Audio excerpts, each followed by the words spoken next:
Dans la famille perverse narcissique, dans le cas où il y a la maman qui est perverse narcissique et le papa qui est le complice, dans ces genres de famille, les enfants, parmi les enfants, il y a un enfant qui est choisi pour être l'enfant roi, c'est-à-dire celle qui va remplacer la maman.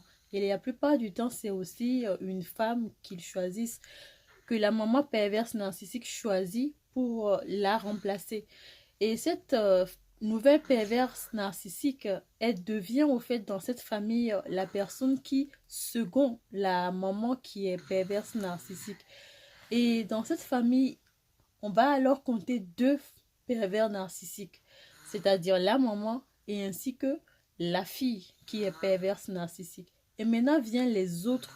Les autres, parmi eux, on va trouver le bouc émissaire et ensuite ceux que je vais appeler sur cette chaîne les traîtres, c'est-à-dire les complices.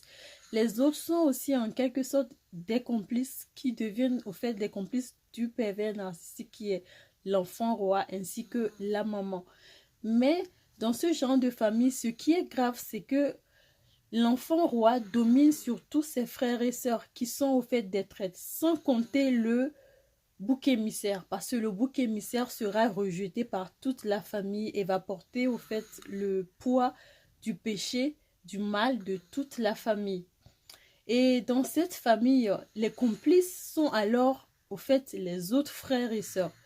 Et les autres frères et sœurs vont toujours faire en sorte que la grande sœur qui est perverse narcissique puisse toujours dominer et aussi à chaque fois rabattre le bouc émissaire qui va souvent tenter de fuir effectivement à cause de tous les assauts et de toutes les attaques qu'il reçoit de partout.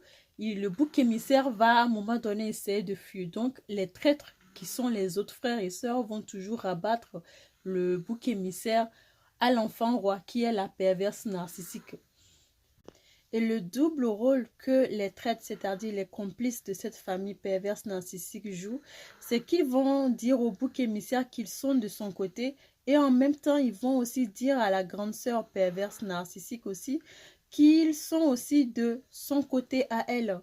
Donc, c'est la raison pour laquelle je les appelle des traîtres. C'est eux les complices au fait dans la famille perverse narcissique.